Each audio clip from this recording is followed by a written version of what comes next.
Hello everyone, welcome back to the Rhythmic Practice playlist. Today we are going to learn about the time signature 5/4. Thanks to Turtle Code Games for the video suggestion. If you have any suggestions for future videos, please leave them in the comments. I am always happy to work on a video that is directly requested. Now, on to 5/4. As with all time signatures, it is a good time to remember what the individual numbers mean.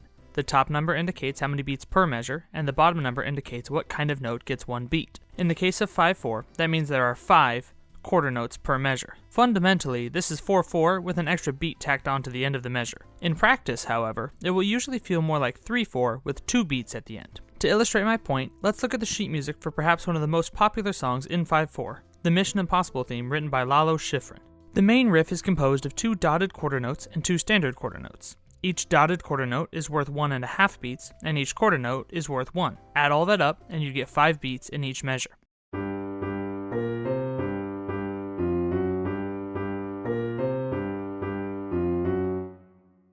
Notice the uneven feel to the bar, where the last 2 quarter notes almost feel like they're rushing ahead. Imagine what this would sound like if it was in 4/4 instead, and everything was quarter notes.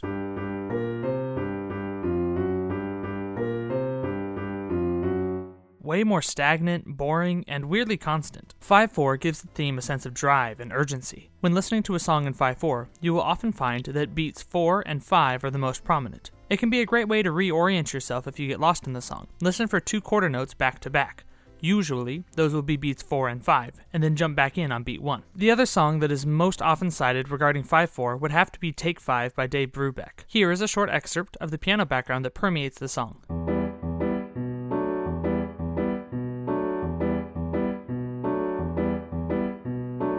Notice that every measure ends with that 4/5 quarter note call. Rhythmically, it shares a lot of similarities with Mission Impossible as well. A rhythm that takes up 2 dotted quarter notes of time, and then 2 quarter notes on beats 4 and 5 to reset the measure. There are, of course, other ways to divide 5/4, but this is the most frequent rhythmic pacing for that time signature. Other ways to divide the measure often feel disjointed and even more odd than 5/4 already is. As with all time signatures, you should be able to count to 5 and have everything line up.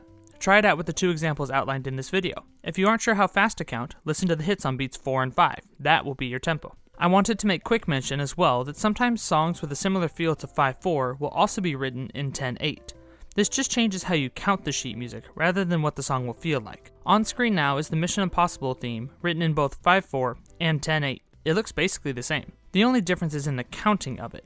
You will likely see 10/8 very infrequently, as it will most likely be written in 5/4 instead. More videos will be added to this playlist over time, so if you do not see a topic you would like me to cover or have a question, please leave a comment down below. If you have a question, it is likely that someone else does too.